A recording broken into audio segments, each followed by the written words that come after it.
오늘 말씀의 제목은 누가복음 14장 1절부터 6절 말씀을 기반으로 왜 우리는 분별력이 없는가라는 제목으로 말씀을 나누고자 합니다. 제가 한 광고를 보았습니다. 그 광고에 이렇게 시작합니다. 인간 성장을 방해하는 5가지 요소: fear, shame, anger, sadness, deceit. 우리말로 바꿔보면 두려움, 수치심, 분노, 슬픔, 그리고 거짓자, 이 5가지 요소가 우리를 성장하지 못하게 하는 상처다. 이것을 치유하라. 이 광고가 굉장히 거창했습니다. 그리고 이렇게 이어집니다. 이것을 담아 당신에게 뿌리면 이 상처가 치유되리라. 무슨 광고 같습니까? 향수 광고입니다. 향수에다가 두려움과 수치심과 분노와 슬픔과 거짓 자아를 집어넣어서 그걸 잘 배합해서 우리에게 뿌리면 그 상처로부터 우리가 나음을 입는다라는 거창한 광고를 향수 광고에 사용하고 있었습니다. 방금 나열된 이 5가지 요소는 사실은 상처라기보다는 상처받은 사람들이 나타내는 증상입니다. 상처를 받은 사람들이 두려워하고 수치심을 갖고 있고 분노하고 슬퍼하고 또 자신의 자아를 거짓된 모습으로 위장하며 살아갑니다. 많은 심리학자들이 이렇게 상처받은 사람들이 그것이 치유되지 못할 때 이런 잘못된 증상으로 나타나고, 이 증상이 자신도 괴롭게 하고 타인도 괴롭게 한다, 이렇게 말을 합니다. 요즘 현대 심리학자들이 공통적으로 말하는 것은 인간의 성장 과정에는 몇 가지 단계가 있는데 본래 태어난 자아가 있고 그것을 갖고 살아가다 보면 아주 어린 아이 때부터 상처를 받게 된다는 거죠. 부모를 통해서든 아니면 자신을 통해서든 환경을 통해서든 그 받는 상처 때문에 본래 타고난 자아보다 2번째 단계에서는 아무것도 할 수 없는 그런 자아를 또 2단계 갖게 되고, 3번째는 거기에 적응해서 자기의 본래 태어난 모습과 다른 새로운 자아를 만들어낸다고 합니다. 이것을 가면이라고 할 수 있는데, 많은 사람들이 이 3단계에 머물러서 거짓된 자, 가면으로 살아가는 경우가 태반이라고 합니다.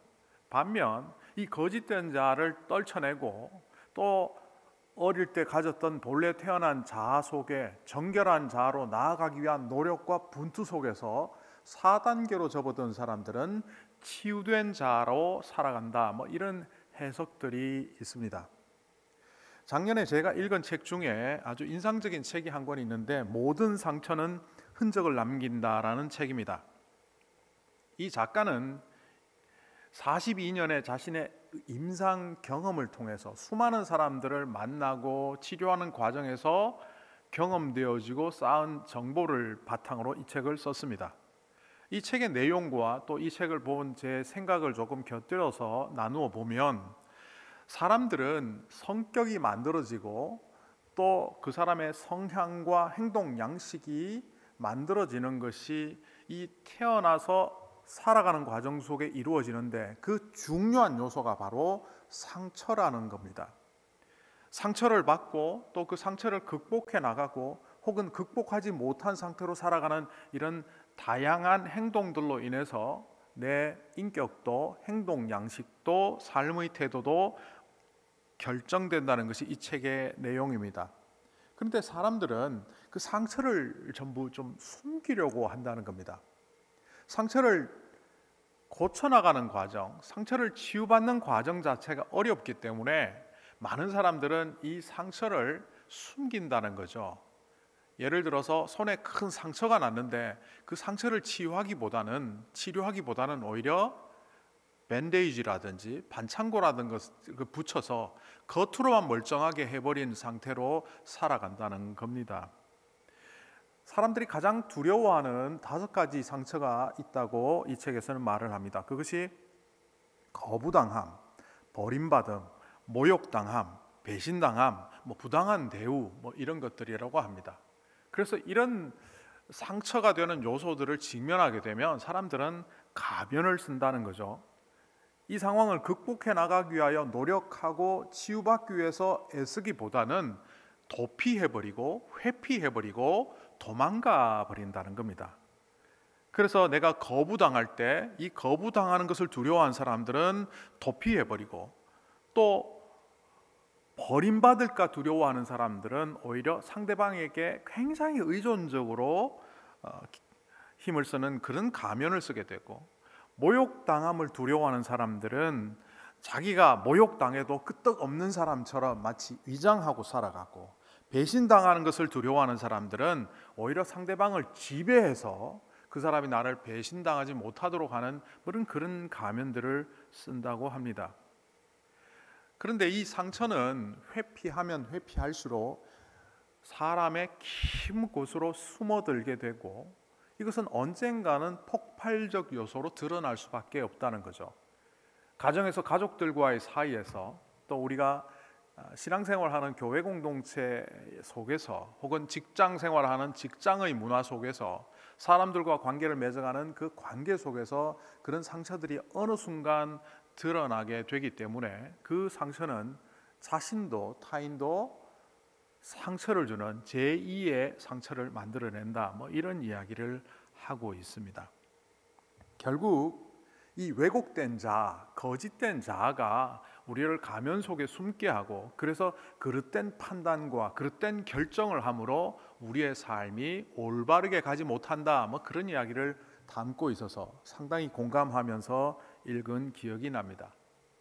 이 책을 읽으면서 저는 이런 생각을 해보았습니다.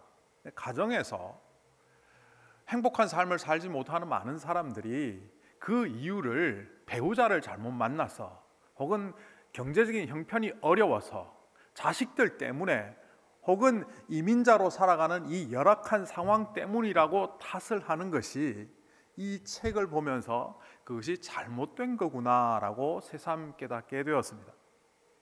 그러니까 그 상처를 남의 탓을 하지 않고, 혹은 자신의 탓을 하지 않고 오롯이 직면하고, 이것을 통해서 어떻게 이겨낼까 경험을 통해서 배워야 함에도 불구하고, 그 경험을 통해서 하나도 배우지 못한 채 남 탓하고, 혹은 팔자 탓하고 자신 탓하고 살아가면 그 상처는 제2의 제3의 상처로 다시 한번 반복된다는 것입니다. 교회 생활도 마찬가지입니다. 신앙이 자라지 못하고, 혹은 교우들과의 관계 속에서 입은 상처를 그 교우의 탓으로, 혹은 목회자의 관계 속에서 일하는 탓으로, 또 누구의 탓으로, 교회 탓으로 돌리다 보면 어느새 그 상처는 깊숙이 들어가고, 그래서 그 교회를 떠나더라도 다른 교회를 가고 다른 신앙 공동체를 가도 동일하게 그 상처는 드러날 수밖에 없다는 것이 이 책을 통해서 다시 한번 생각하게 되었습니다. 그래서 간단히 말하면 상처는 치유할 때 상처로부터 자유로울 수 있다는 겁니다. 그래서 그 책에 따르면 상처를 치유받는 방법은 그 상처가 주는 경험을 통해서 귀한 교훈을 얻어야 된다는 겁니다.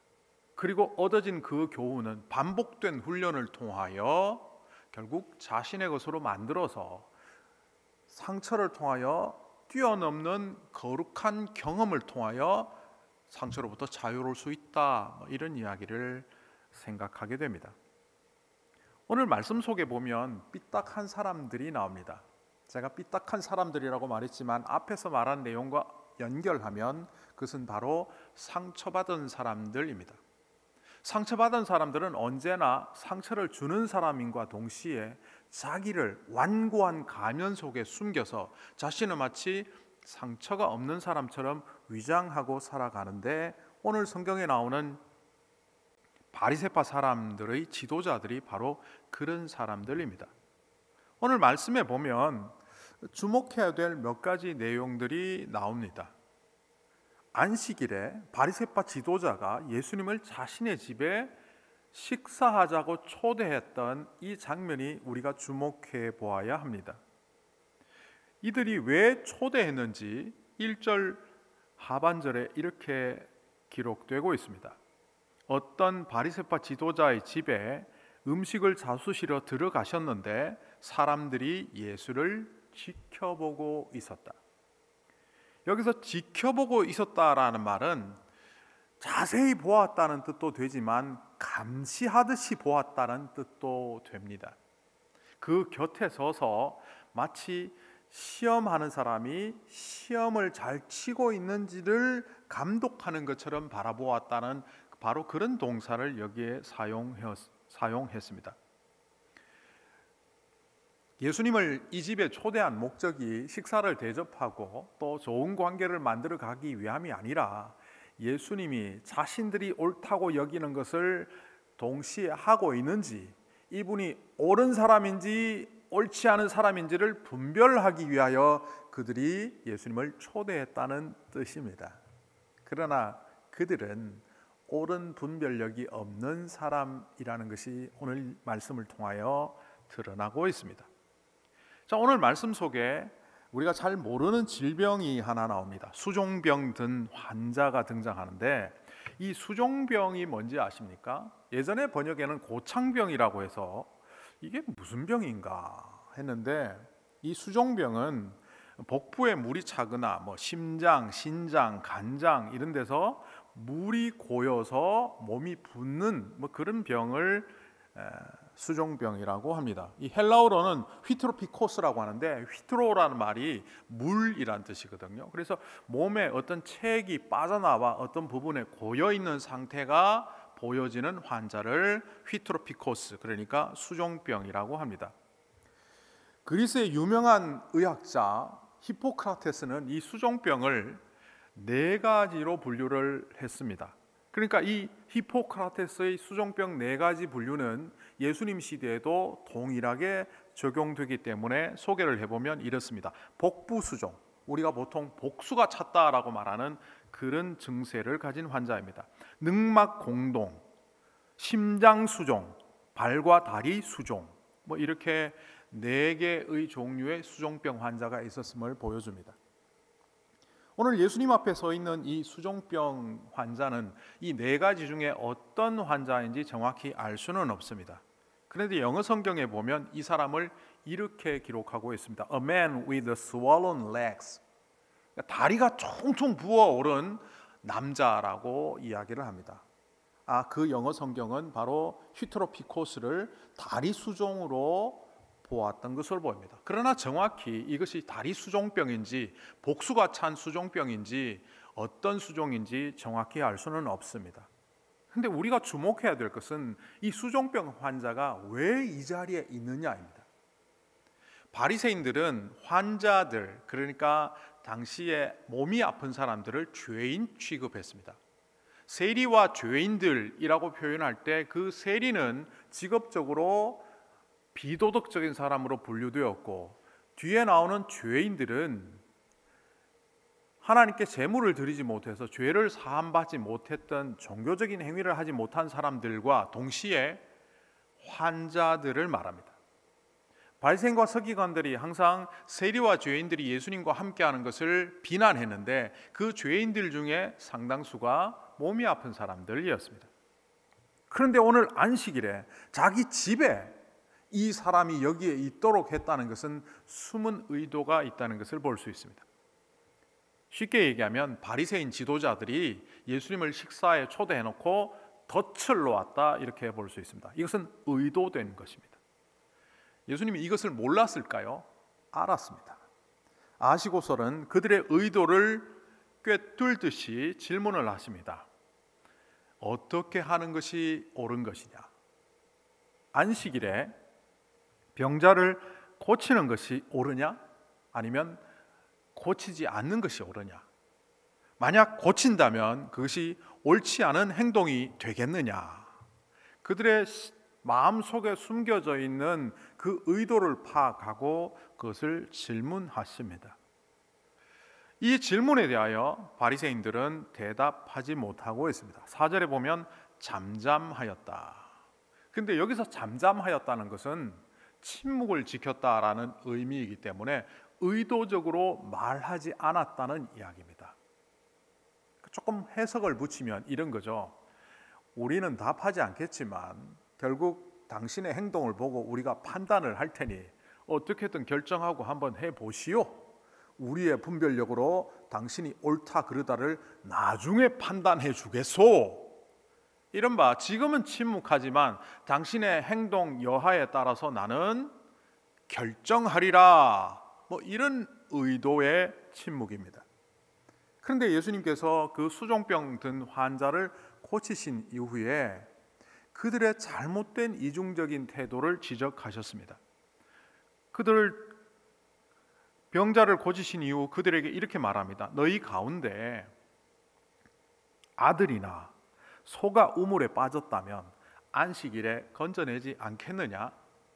아들은 생명이 소중하니까 건지는 건 당연한데 소조차도 너희는 너희의 재산을 상실하지 않기 위하여 우물에서 건지지 않느냐? 그런데 여기에 있는 이 수종병 든 환자는 하나님의 아들이고 또한 너희에게도 소보다도 훨씬 더 귀중한 이웃인데도 불구하고 사랑하는 마음 없이 여전히 악한 눈으로 그들을 바라보고 있는 너희들의 행동이 과연 옳은 것이냐라고 반문하시는 그 주님의 음성에 6절에 그들은 대답할 수 없었다라고 성경은 기록합니다. 4절에서 잠잠하였다는 것은 의도적인 침묵이었다면 이 6절에 대답할 수 없었다란 말은 헬라어로 풀어보면 논리적으로 대응할 수 없는 상황을 말합니다. 어떤 것이 맞는지 틀렸는지 판단할 수 없는 상황을 말합니다. 그러니까 이들은 어쩔 줄 몰라 대답하지 못한 겁니다. 능히 대답할 수 없었더라라고 번역하는 것이 가장 적합하다고 볼 때 이것은 능력이 따르지 못해서 분별하지 못했고 판단하지 못했고 예수님의 말씀에 눌려버렸다는 그런 뜻입니다. 그들은 분명히 예수님을 바라보면서 예수님이 안식일에 병자를 고치는 것은 잘못되었다고 일갈하려고 준비하고 있었습니다. 잘못된 것입니다. 왜 안식일 날 병자를 고칩니까? 수많은 날들이 있는데, 이렇게 말을 마음에 품고 있었는데 예수님께서 질문하는 그 속을 꿰뚫어 보는 말씀 때문에 결국 그들은 대답할 말을 잃어버린 겁니다. 이 바리새파 지도자들, 바리새인들은 잘못된 기준에 따라서 판단하고 결정하려고 했기 때문에 이렇게 자신의 분별력을 마지막에 가서는 잃어버린 모습을 보여줍니다. 우리도 잘못된 기준이나 잘못된 근거를 갖고 있으면 우리의 분별 자체가 틀리거나 잘못될 가능성이 상당히 높습니다. 제가 예전에 어릴 때부터 들었던 하나의 기준이 있습니다. 많이 봐야 된다, 많이 경험해야 된다, 그래야 많이 알 수 있다. 간단하게 말하면 보는 만큼 안다라는 것이 제가 어린 시절부터 들었던 것입니다. 그래서 경험은 너무나 소중한 것이다 라고 배워왔었는데 이 생각이 어느 순간 깨어지는 경험을 했습니다.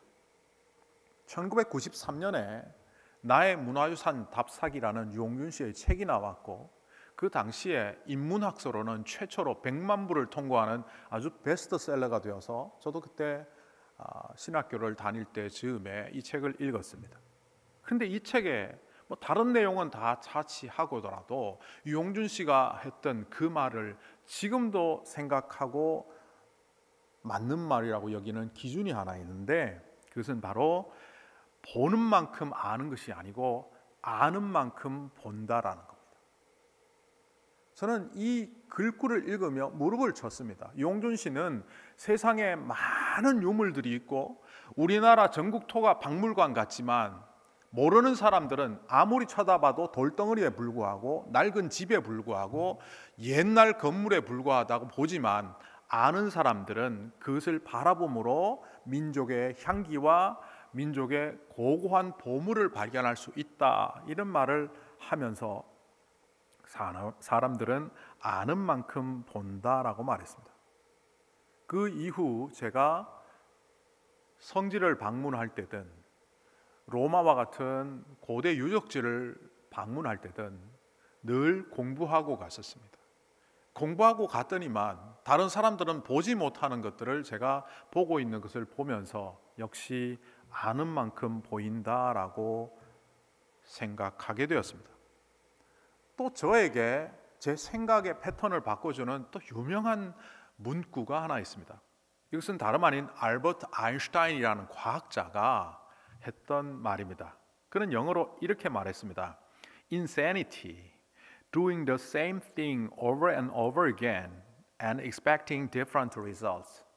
간단히 말하면 이 미친 짓이라는 거죠. 뭐가?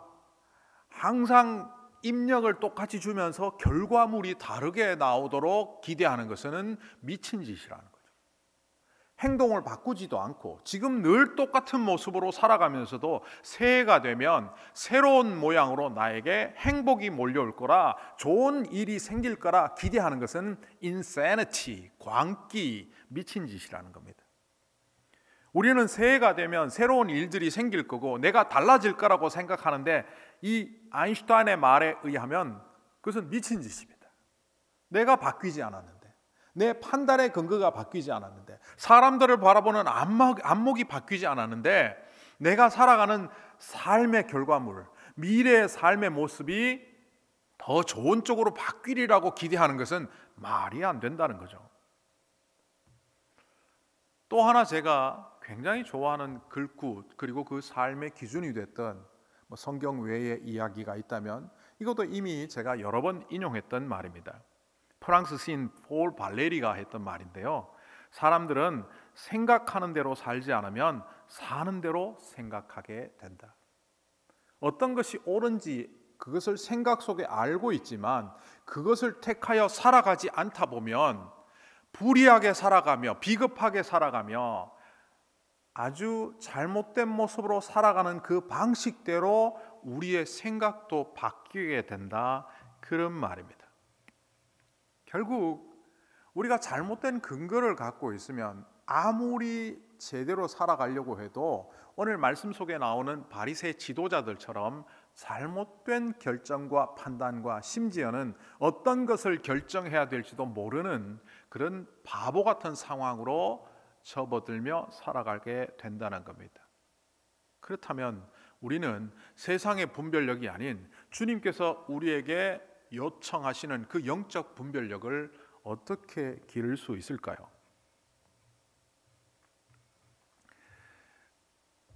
(40대) 이후에 사람들은 매년 1%의 근육이 사라진다고 합니다. 이 근육이 사라지면 나중에는 걷는데도 문제가 생기고 허리 척추를 지탱하는 힘이 약해지면서 허리도 굽어지고 보행뿐만 아니라 여러 가지 활동에 장애가 생기게 됩니다. 이 사라지는 근육을 어떻게 사라지지 않게 할까요? 그 근육을 계속해서 자극해서 반복적으로 근육 운동을 해줄 때 근육은 유지가 되고 또 오히려 더 많아지는 결과를 갖게 되는 겁니다. 은행에 어떤 직원이 가서 위조지폐 감별사로 일을 하게 되었습니다. 세상에 많은 위조지폐들이 나오기 때문에 이 사람은 처음에 위조지폐를 공부하기 시작했습니다. 그런데 아무리 공부를 해도 또 나오는 위조지폐, 또 새롭게 만들어지는 위조지폐 때문에 골머리를 앓고 있는데 선배 감별사가 그에게 조언을 해줍니다. 위조지폐를 공부하지 말고 진폐를 공부해. 진짜 화폐를 뚫어지게 바라보고 세세토록 보고 구석구석 살펴서 진짜 화폐가 갖고 있는 특징을 완벽하게 파악하고 있으면 그 기준에 따라 위패는 어떤 모양으로 나타나든지 발견할 수 있다. 이 은행 직원은 결국 그 말에 따라 진폐, 진짜 화폐를 연구했고 그 결과 그 어떤 위조지폐도 찾아낼 수 있는 능력 있는 직원이 되었다고 합니다. 그리스도인들이 영적 분별력을 가지기 위해서는 독서도 해야 되고 세상적인 지식도 필요하고 경험도 필요하지만 무엇보다 우리에게 가장 요구되는 것은 말씀 앞에 서 있는 우리입니다. 진리를 아는 만큼 우리는 살아갈 수 있고 진리를 배운 만큼 생각할 수 있습니다. 말씀 공부하며 말씀 앞에 서서 우리가 어떤 자인지 말씀을 통하여 우리를 비추어 보는 훈련을 할 때 그 힘을 갖고 우리는 살아갈 수 있습니다. 그러니까 우리가 영적 분별력을 가지기 위해서는 어떤 기준이 옳은 것인지를 먼저 배우는 일이 필요합니다. 그런데 더 중요한 것은 그 배운 것을 따라 살아가는 것입니다. 제가 오늘 칼럼에 믿음을 설명하기 위해서 가장 좋은 방법을 찾아낸 것을 설명했습니다. 보통 믿음 하면 강하고 크고 세고 뜨겁고 이렇게 생각하면서 우리가 믿는 행위에 초점을 맞추지만 이 믿음은 그런 게 아닙니다.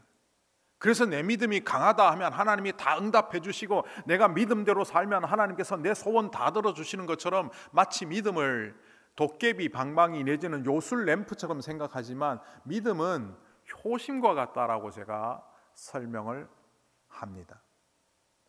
효자들은 본래 자기를 효자라고 말하지 않습니다. 그런데 불효자들은 또 자기가 불효자라고도 인정하지 않습니다.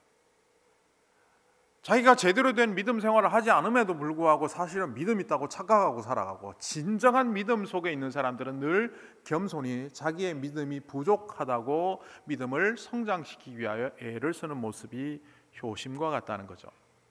그리고 효심이 깊어지면 깊어질수록 어떤 행동을 합니까? 부모님의 사랑에 아주 작은 것으로부터도 큰 것에 이르기까지 매번 감사하고 고마워하고 또 길러주신 은혜에 감격하는 마음을 갖고 살아갑니다. 우리가 온전한 믿음의 사람이라면 그렇게 되어야 한다는 거죠. 그런데 그것이 언제 시작됩니까? 바로 작은 것으로부터 감사하며 작은 것으로부터 행동하는 그 모습으로부터 시작됩니다. 주님께서는 우리에게 세상의 방식이 아니라 주님의 방식으로 살아가기를 원합니다. 오늘 이 바리새인들은 자기 자식 귀한 줄은 알았고 자기 소 귀한 줄은 알았지만 수종병 들어 사람들 앞에 부끄럽게 서 있고 그들의 도구화되어서 예수님을 덫으로 놓기 위하여 사용되는 이 부끄러운 모습으로 서 있는 수종병 환자를 불쌍히 여기고 사랑하는 마음을 상실한 채 거룩한 종교인의 옷을 입고는 있었지만 속은 썩어져가는 모습을 갖고 있는 그들의 모습을 드러내시며 말씀대로 살아가지 않을 때 우리 또한 이렇게 분별력 없는 자가 됨을 우리에게 가르쳐 주십니다. 그렇다면 우리가 새해에는 고매한 인품의 소유자, 신앙의 인격이 날로 자라 주님께서 기뻐하시는 사람이 되게 하여 어떻게 해야 할까요? 그것은 아주 간단합니다. 믿음은 믿음대로 살 때 믿음대로 생각하고 믿음대로 믿을 수 있다는 겁니다. 우리의 믿음이 과연 지식에 머물러 있는지, 아는 것에 머물러 있는 거지, 아니면 믿음대로 살고 있는지 오늘 우리를 돌아보며 내가 어떻게 영적 분별력을 쌓아야 될까 고민하기보다는 오늘도 진리에 순종하며 진리에 따라 살아가며 반복된 훈련을 통하여 믿음의 근육을 키우며 믿음의 힘을 키우며 신앙의 인격이 날로 성장하는 새해를 만들어가는 우리 모두가 되기를 간절히 소망합니다. 기도하겠습니다.